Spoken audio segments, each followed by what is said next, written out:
Ya, Assalamualaikum warahmatullahi wabarakatuh. Masuk lagi kita di pertemuan selanjutnya, yaitu terkait dengan indeks harga saham. Ini kalau ada di buku penjelasannya ada di halaman 133 untuk materi hari ini. Jadi terkait dengan indeks harga saham itu merupakan suatu indikator atau merupakan cerminan dari pergerakan harga saham.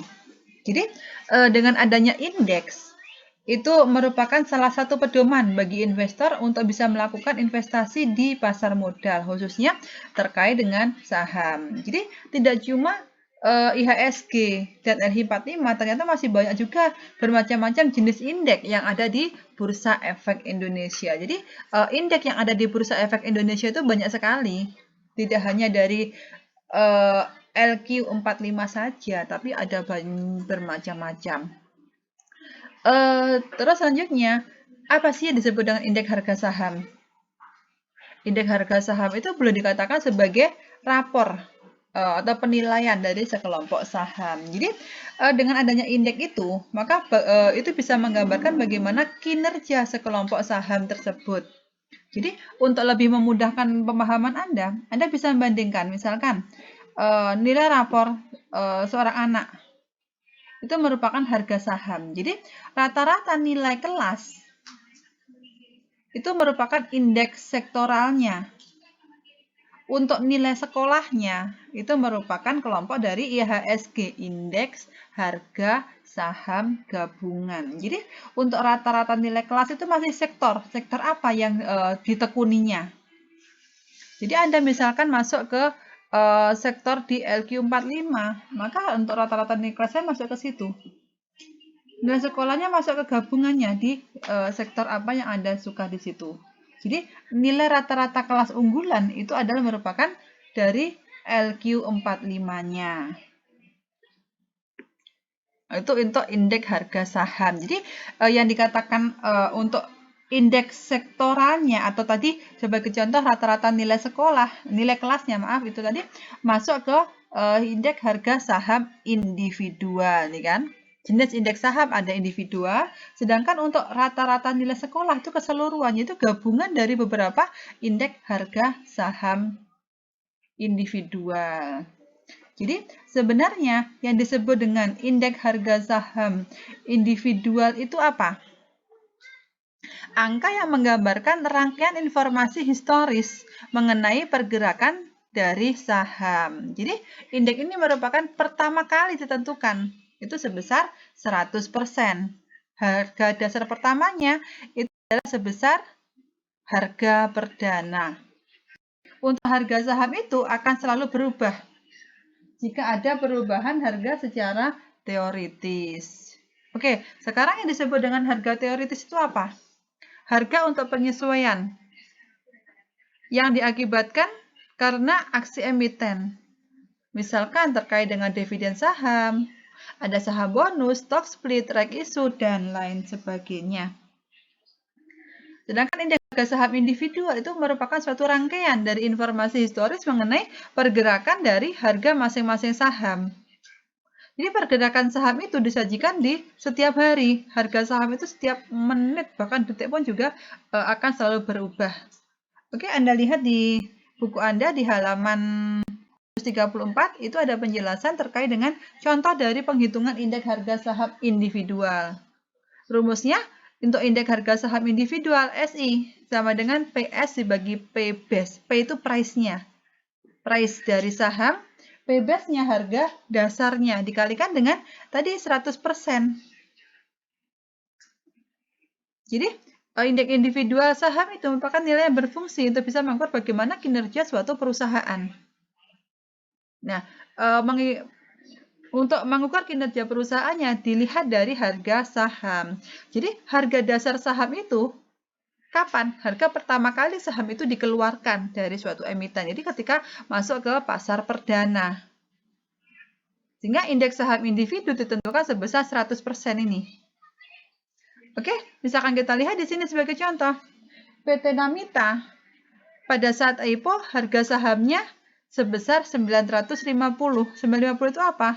pada saat dikeluarkan di pasar perdana, maka ini disebut dengan harga dasar saham. Setelah berjalannya waktu, harga pasar saham Namita naik menjadi 1.250. Ini ketika sudah masuk di pasar sekunder, maka ini disebut dengan PS-nya, harga pasar saham.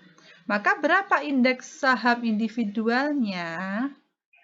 Dengan rumus di atas tadi, SI, indeks harga sahamnya, ini individual ya, karena yang dihitung hanya mempunyai Namita aja. Maka SI sama dengan dari harga pasar saham di pasar sekunder atau PS-nya dibagi dengan harga pasar saham di pasar perdana atau P-base-nya, harga dasarnya. 1.250 bagi 950 sama dengan 1,315. Nah, karena harga indeks saham individu awalnya itu 100%, maka perlu dikali 100% biar menjadi persentase. Jadi besarnya sebesar 131,6%. Jadi, contoh tersebut menunjukkan bahwa indeks harga saham Namita itu ada kenaikan. Awalnya kan 100% kan, menjadi 131,6%. Jadi, mengalami kenaikan sebesar 31,6%. Jadi, untuk kenaikan dari indeks harga saham itu bisa terjadi. Juga bisa naik, bisa juga turun berdasarkan basis point tertentu. Jadi, seringkali juga Anda mendengar bahwa indeks individual dari saham itu ada di bawah 100. Maksudnya apa? Jadi, itu mengalami penurunan. Kalau di bawah 100 kan standarnya kan 100. Kalau nanti nilainya di bawah 100 itu ya ada penurunan sebesar selisihnya itu.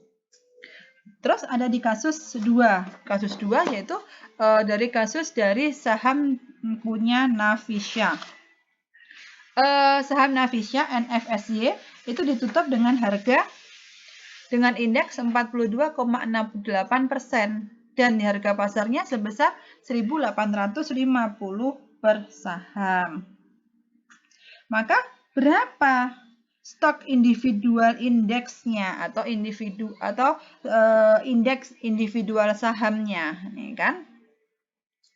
Coba itu untuk SI-nya tadi kan SI sama dengan PS bagi P-base, ya kan? Lah terus sekarang yang di sini ditutup dengan indeks 42,68% dan harga pasar 1.850 per saham. Maka yang dicari itu apa? Ini kan harga pasarnya. Ini harga penutupannya ada 42,68.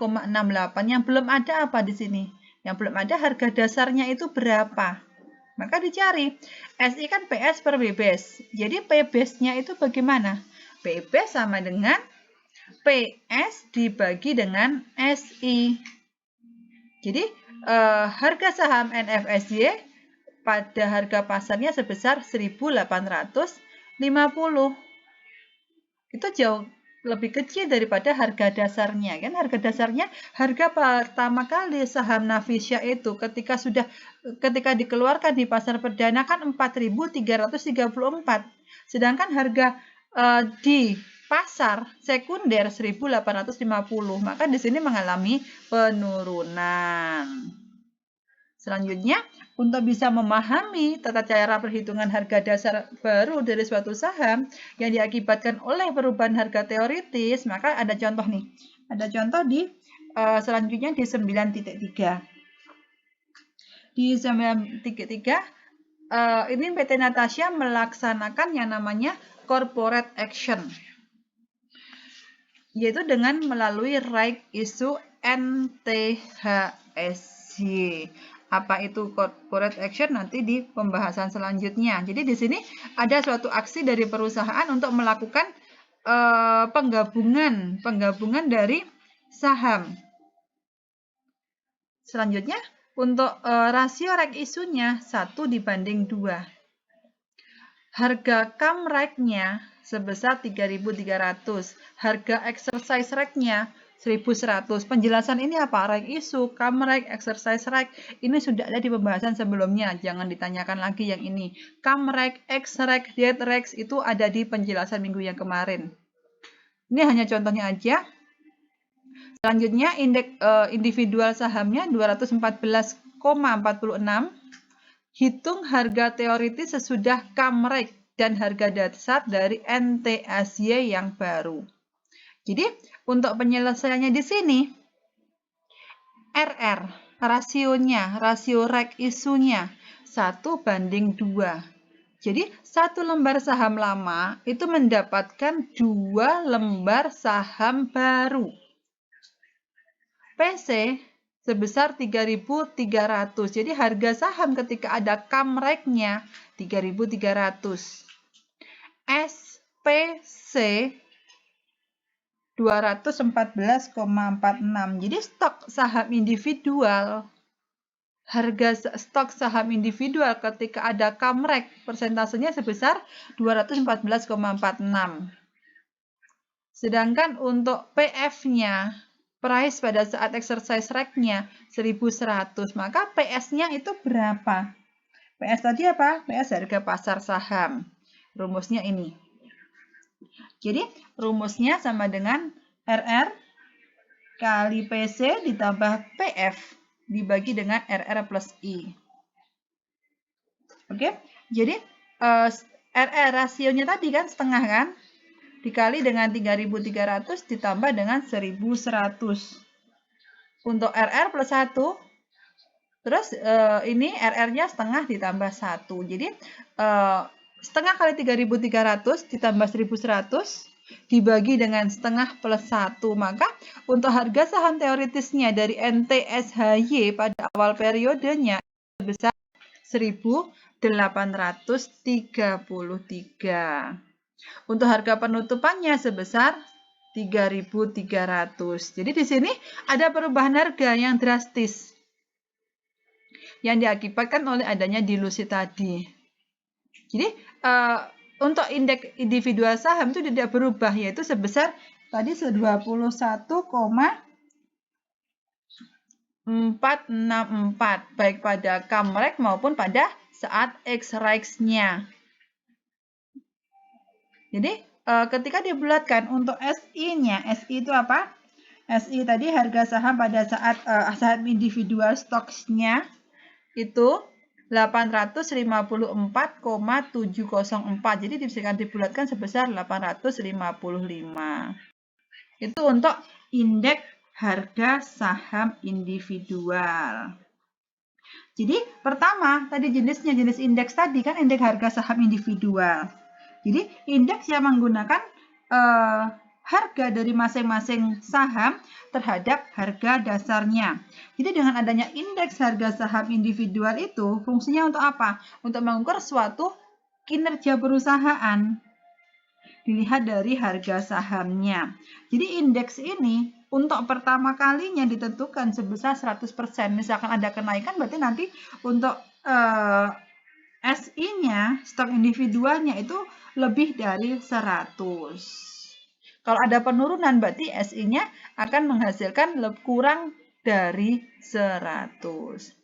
Oke, selanjutnya masuk ke indeks harga saham gabungan.